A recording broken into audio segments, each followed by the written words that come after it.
So, we've covered Lauren Witzke, right? Like, we know kind of what we're getting into when we talk about this person. I don't even remember what the last thing she said when we covered her was. But apparently this time she thinks that vaccines are a precursor to the mark of the beast, which, as all of you know, at least I hope, when it comes to that particular argument, I literally had a video taken off YouTube twice when I was just going over my experience as somebody who used to agree with that argument before, gaining a brain.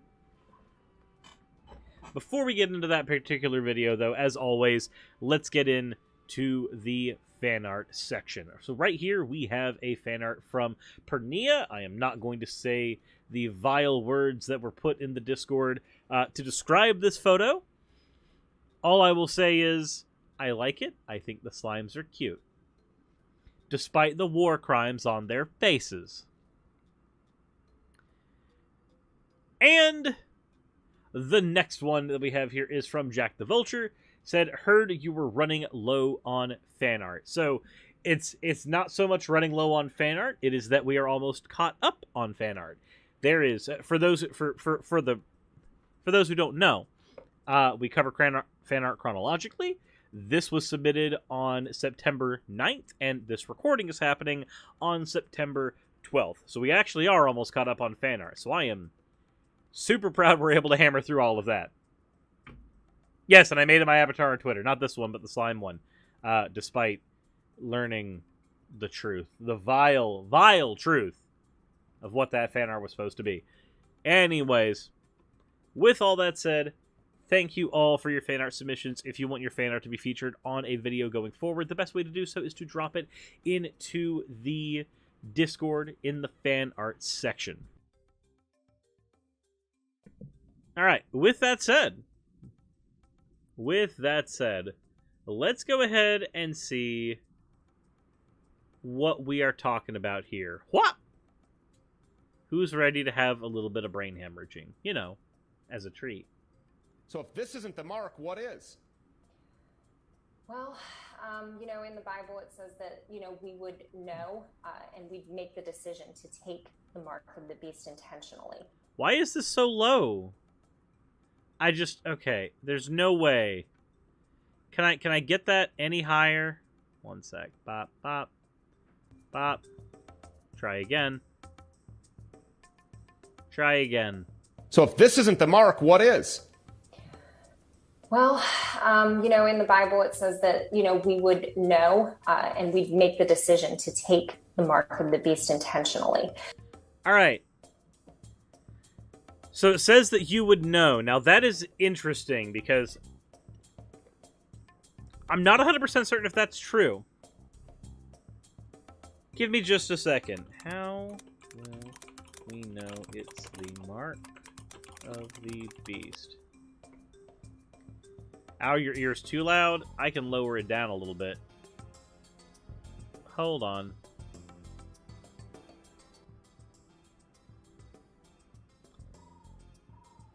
And, of course, everything I'm getting is based on the COVID vaccine itself. But I don't remember when I was studying this stuff back at my church, back in PCA. I don't remember it saying that we would know that something is the mark of the beast. I don't remember that. So Revelations 13, 15 through 18. Okay, let's take a look here. Let's take a look. Blap, blap. The second beast was given power to give breath to the image of the first beast, so that the image could speak and cause all who refused to worship the image to be killed. It also forced all people, great and small, rich and poor, free and slave, to receive a mark on their right hands or on their foreheads, so that they could not buy or sell unless they had the mark, which is the name of the beast and the number of its name. This calls for wisdom. Let the person who has insight calculate the number of the beast, for it is the number of the man. The number is 666. Okay. That doesn't say that they would know it. That doesn't say that they would know it. Says that it would be on the right hand of the forehead, which, neither of those are places where the vaccine is given, nor areas where we generally give any vaccines at all. But, yeah, no, that doesn't say that they would know. I feel like this is Lauren just trying to say that, oh, she would definitely know. Because she's a big smarty pants. So that is why I do not believe that the actual vaccine, the COVID-19 vaccine, is the mark of the beast. However, everything that they have aligned, the mandates, the inability to travel, interstate travel, the inability to buy and sell, go to the grocery store. We're already seeing it in other countries and other continents like Australia. This is all part of the beast system. It's a precursor. It's always a precursor, though. Everything. Look, okay, so I don't know how many times we hear that Jesus is coming soon, and look at all of these things that are a precursor to Jesus coming soon, and yet somehow the Lord of Edging has not managed to reach climax and come yet. Despite all of that, we still haven't had Jesus' second coming. When it comes to vaccines, they are not a precursor to the mark of the beast. Here's why. To come to the conclusion that they are a precursor to the mark of the beast, you have to be reading, your lovely little holy book, and rip that conclusion out of there alone without accepting any other alternative conclusions. Alternative conclusion. The vaccine helps mitigate the spread of the virus and helps protect people who could potentially contract the virus. Not having the vaccine makes you a liability. Vaccines work best when all of society has them, because that is a way to achieve herd immunity. Combining these all together, we have a system where vaccines are best implemented when either everybody is a knowledgeable actor and takes them, or they are mandated to make sure that the acceptance that there are non-knowledgeable actors is accounted for. These are your scenarios. Either everybody knows what they're doing, and so they take the vaccine because they have a brain, or you find some way to incentivize getting the vaccine, either through mandate, through regulation, or through monetary incentivization. These are the ways that you make sure that a populace has these shots. Now, if you're trying to connect this with the mark of the beast, there are similarities, I suppose. But there are similarities in the vaguest of senses. Just like how when the Bible says, oh, well, Jesus will be coming soon when there are wars and rumors of wars. There are always wars and rumors of wars. We are humans. If there is one thing we have done very efficiently, it is learning how to fucking kill each other.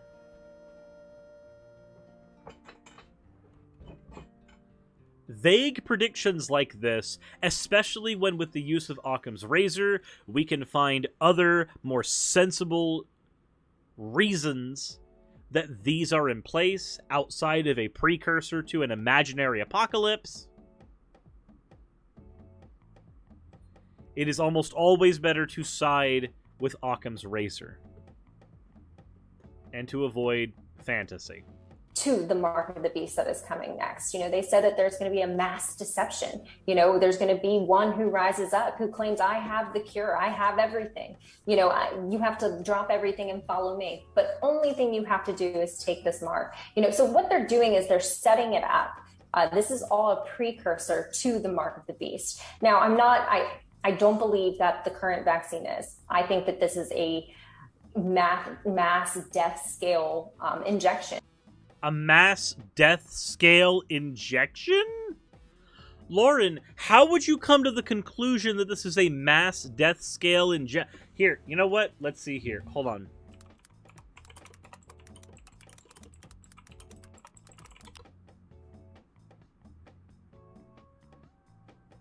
Unvaccinated people are 11 times more likely to die of COVID. Hold on. Let's take a look through here. I'm looking up death rates due to COVID vaccine.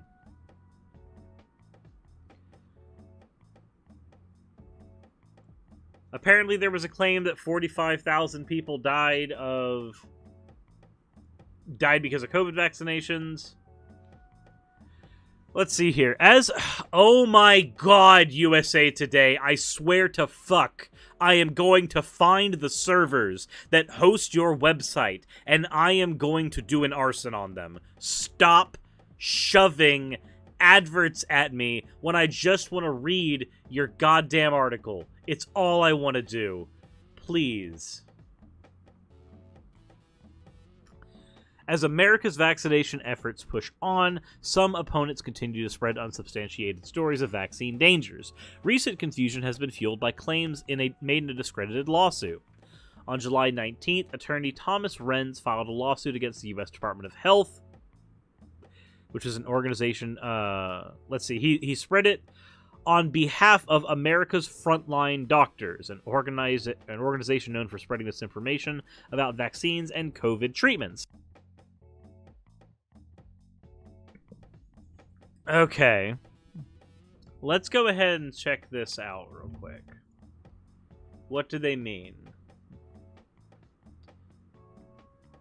Alright. How America's Frontline Doctors sold access to bogus 19 treatments and left patients in the lurch.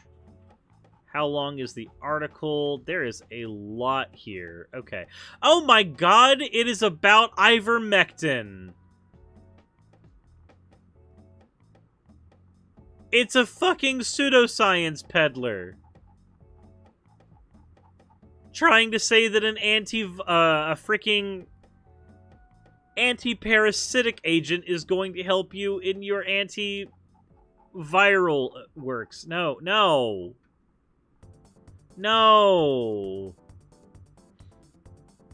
Yeah, no, please don't put sheep meds in the sheep things and horse meds in your horse dicks. Please don't. Oh my god. In the complaint, Renz described an analysis from an unnamed whistleblower that claimed to find evidence that there were actually 45,000 deaths related to COVID-19 vaccines. This finding is based on the whistleblower's alleged expert analysis of unverified data. Other fact-checkers have investigated the claims and found no evidence to support the inflated death counts. Still, the unsubstantiated claim persists online. On July 20th, Instagram post referenced the 45 deaths in 3 days that were covered up. This post contains a TikTok video from an account that has since been removed from the app. Let's take a look here. Yeah, I know, false information. We already know what we're getting into. I want to see the post anyway. Here's court documents from the American Frontline Doctors versus Secretary of the U.S. Department of Health and Human Services. The Poetic Fox, thank you very much for resubscribing. And also, Puddle Slime, thank you very much for the follow. And Smiling Game Master, thank you for the resubscription as well. Happy Sunday. There is no emergency. There is, in fact, no serious or life-threatening disease or condition. The vaccines do not diagnose, treat, or prevent COVID. The known and potential risks of the vaccine... Wait. Are you an idiot? Hold on. Say that last part, please. ...outweigh their known and potential benefits. There are adequate approved... Hold on. There is no emergency. There is, in fact, no serious or life-threatening disease or condition. There is no serious life-threatening... what the fuck? What the puddles? What?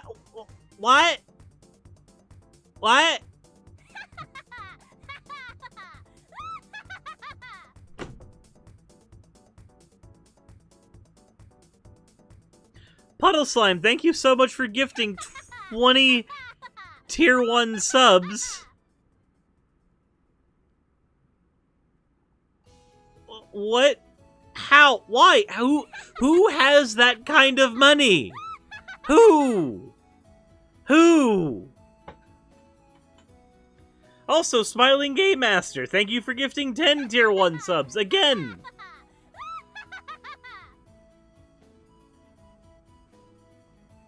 Fucking Jesus Christ. Fuck.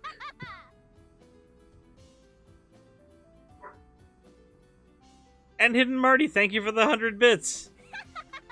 Juventalone, thank you for gifting a tier 1 sub as well. Weller NG, thank you for gifting 5 tier 1 subs. What the fuck? Why are you guys just chucking money at me? What did I do? Both so I can formulate an argument that whatever the fuck I did, it isn't worth all of this, and 2, so I can replicate it because, dear God, I'd like to afford more groceries. Damn, obviously, because horse dewormer doesn't work. Oh my God. Yeah, we have a hype train.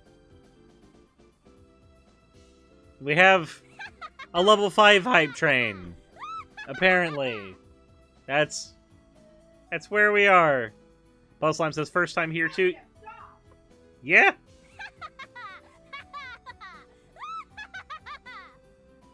Jesus.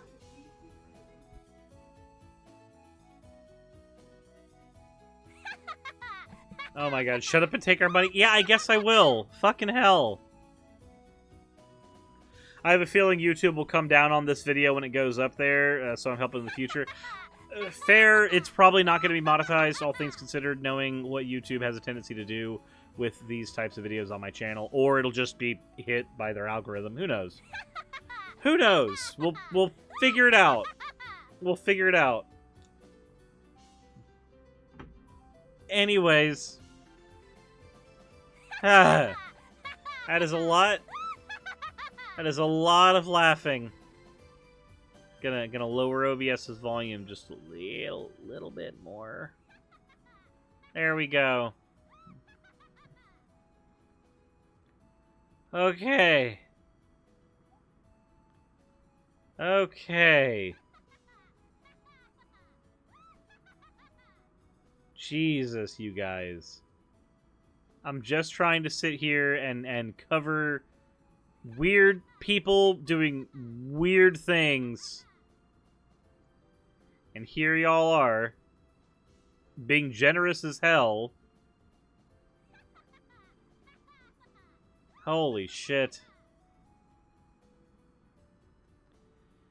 Okay, thank you for redeeming the stretch, Bohemian Lucy.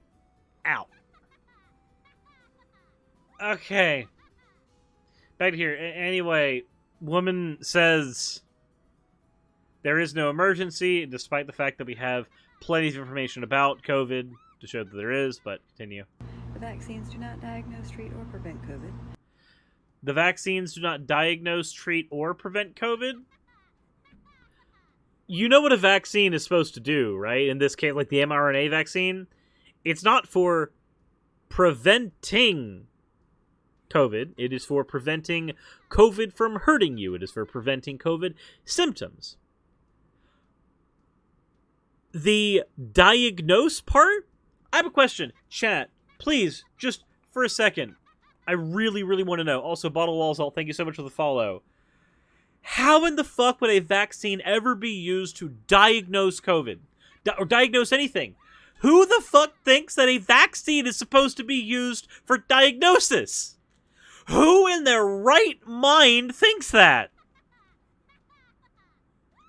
Yeah, does a vaccine diagnose anything? It doesn't. It doesn't. Vaccines are not meant for diagnostic, and nobody's claiming they are meant for diagnostic. Nobody. So if this isn't the mark, what is? No, I don't care about what the mark of the beast is. I just don't. I really don't. I don't. I'm just so confused. Who? Who thinks this? Find them for me. Let me know why they think it. So, well, apparently a smallpox vaccine left a scar that could be used to identify people who had been vaccinated against it. Yeah, but that's not a diagnosis. You answered your question, who in their right mind? I mean... Yeah? Yeah, who in their right mind? That does create the problem. The known and potential risks of the vaccines outweigh their known and potential benefits. The known and potential risks of the vaccine outweighs their known and potential benefits. What are the known and potential risks of the vaccine? Are you going to say those, or is this just going to be part of a script? There are adequate, approved, and available alternatives to the vaccines. Approved? Approved by who? Healthcare professionals and vaccine candidates are not adequately informed.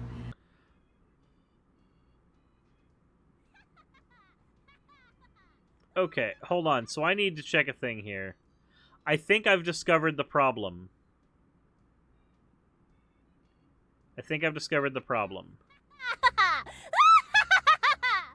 So, apparently, when I lower my OBS volume for alerts, it lowers the volume that you guys hear videos at too?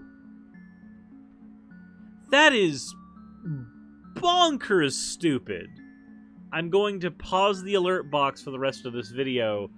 I'm going to figure out a way to fix that, because there have been so many videos where I have wrestled with the audio quality, the audio volume, all of them, and now I realize that the problem the whole time has been that? Okay, we'll figure that out later. Monitoring and reporting of adverse events, and it keeps going.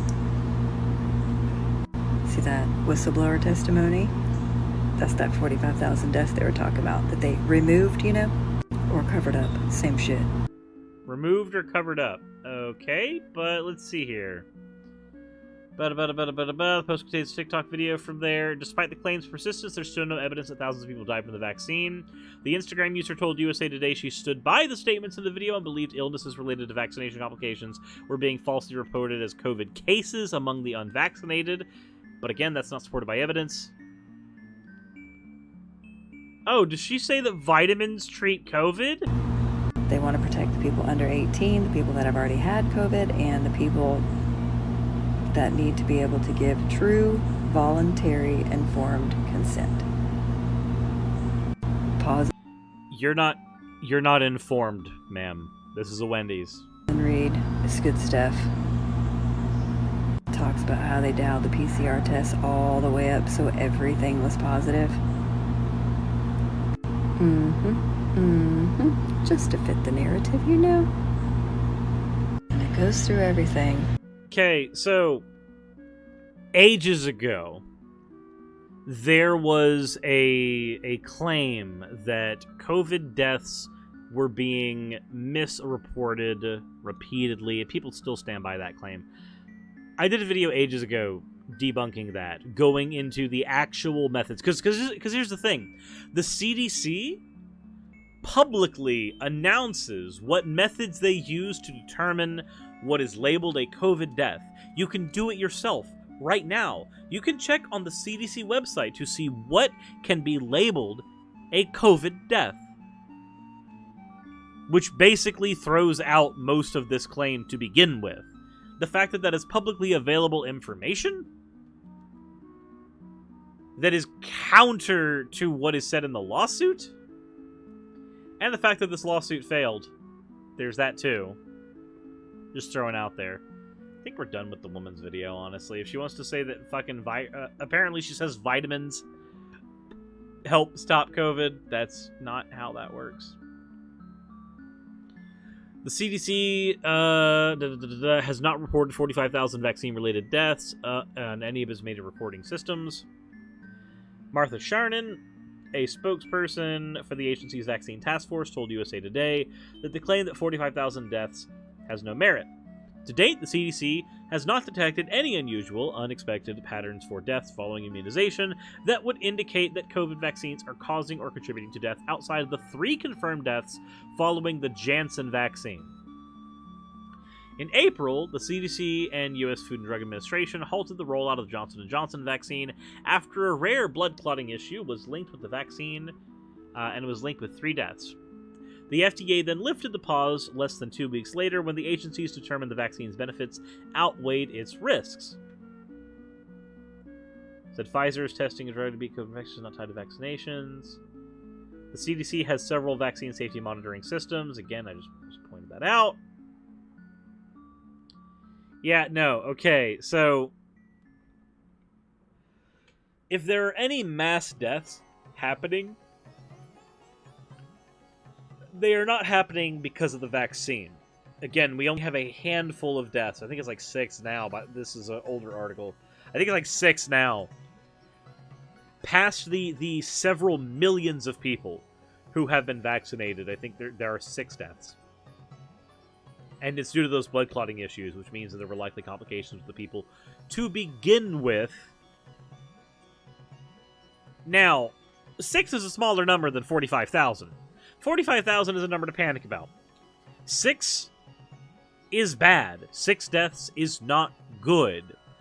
The problem, though, is that right-wing agencies are going to end up using any amount of deaths as a lightning rod to argue that, actually, no, vaccine not safe. So why is it so hard for these wackadoos to do their own research like they beg everyone else to? Because they don't know what a primary source is. That's literally the reason why. Evidence that something is wrong is not the fact that a lawsuit has happened. People drop lawsuits all the time. When you've got money, it is nightmarishly easy to just drop a lawsuit down and see what can happen. The fact that a lawsuit is there for you to view is not evidence that the lawsuit is meritorious.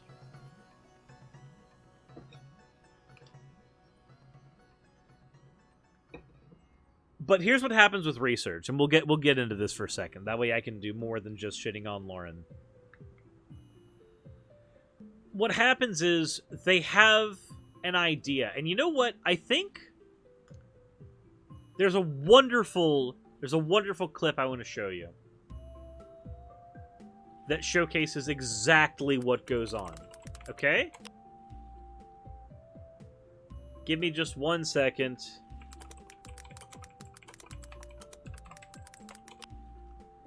One second.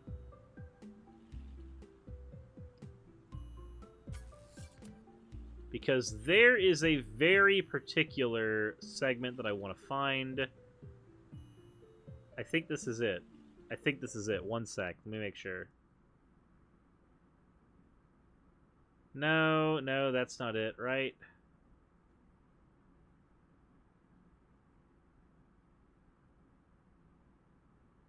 No, I can't. Is it the second one? Hold on.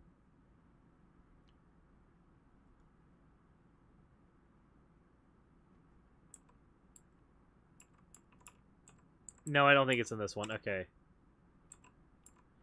No, okay. So the thing I was trying to find, there's a segment called "If Google Was a Guy" on College Humor, and I know that this is not the most, like, efficacious way of communicating an idea, but it is probably one of the most accurate portrayals of anything ever where this is concerned.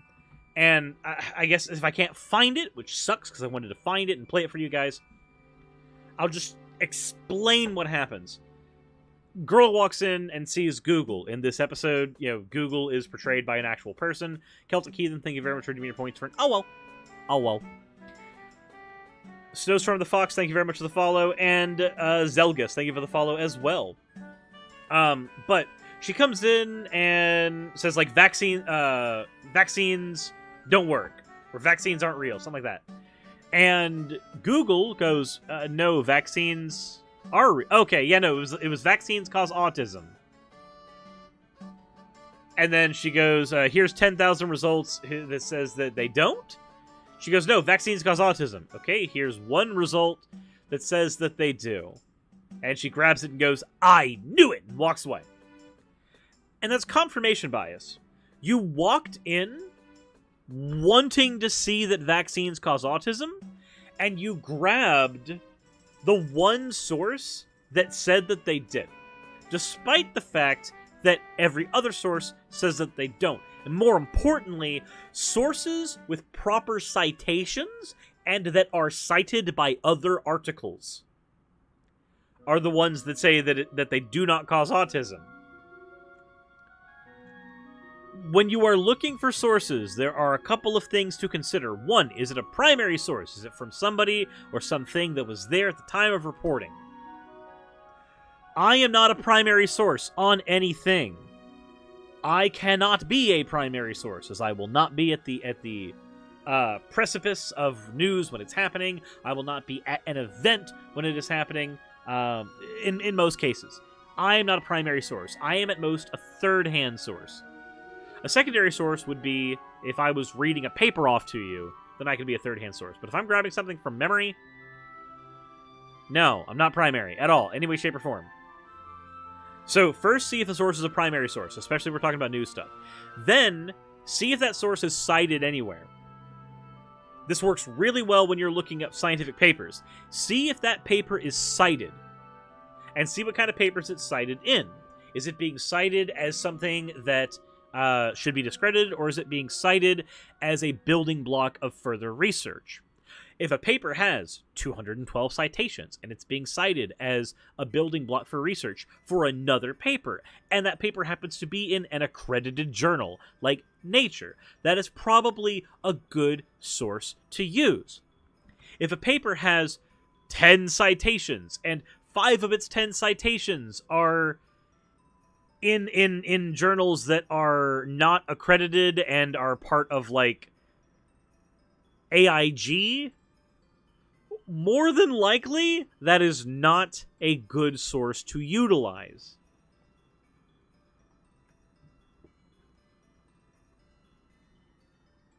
Check if a source is a primary source. Check if the source is being cited properly. If you really want to learn about sourcing methods, I highly suggest looking up RJ Downard on YouTube. His entire method of constructing argumentation is called source methods. He figures out what source you are using for any particular argument, and then works where that source is concerned, starts functioning where that source is concerned. If you want a really good example of source methods in action, watch H. Bomber Guy's video on anti-vaxxers, where he starts following the trail for anti-vax sources down, and it always keeps on coming back to the same guy and the same bullshit arguments, and the few citations that you can find end up building on each other, and it ends up being a feedback loop. It is fascinating. Please, please, please learn how to look at a source. Learn how to analyze a source. Learn how to vet a source. Learn to vet your sources. If you watch my videos when I'm looking at a news source, 9 times out of 10, I know I didn't do it today when looking at USA Today, but 9 times out of 10, what's the first thing that I do? I do a media bias fact check on that website and see if it's trustworthy, what kind of political bias it has. You can do similar things with scientific papers. Stevia STM, thank you very much for the follow. Please get in the habit of doing that. It is so nightmarishly important. So I guess to wrap up today's video, Lauren thinks that the vaccine's a precursor to the mark of the beast. That is not really evidenced by what we see in the Bible, and the usage of Occam's razor basically throws that out the window. And the end of that segment was her talking about a bunch of vaccine deaths. So then we had to go on a giant tangent about how you actually look up sources, and they are not the random person who is on TikTok telling you that they read a paper once that was actually a lawsuit that is actually not a source when you're talking about a scientific argument. Ukadidega, thank you very much for redeeming your points for an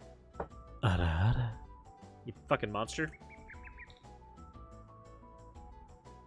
Confirmation bias is a hell of a drug. With that said, hopefully this has been somewhat informative to someone, even if it's a little ranty. As always, thank you all for being here. Thank you for watching. If you haven't subscribed already, please consider doing so. And as always, everyone, insert a video tagline here. Hey, thank you so much for watching this video. It really means a lot to me.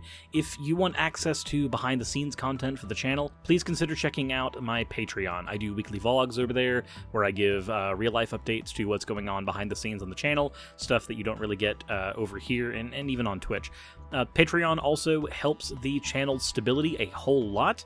Without Patreon, I wouldn't be able to do this at all. Especially with the kind of content that I do, neither YouTube nor Twitch are the most stable sources of income. If you are a $20 and up patron, then you will be featured on the ending slides as shown in the beginning of the end credits. If you want to catch the streams where all this content comes from, then consider heading over to Twitch and following. And if you want to continue watching over here on YouTube, maybe consider clicking one of the end screen videos. And once again, I want to thank you so much for spending your time with me over on my channel. I wouldn't be able to do literally anything that I'm doing over here on YouTube without each and every one of you. So, thank you.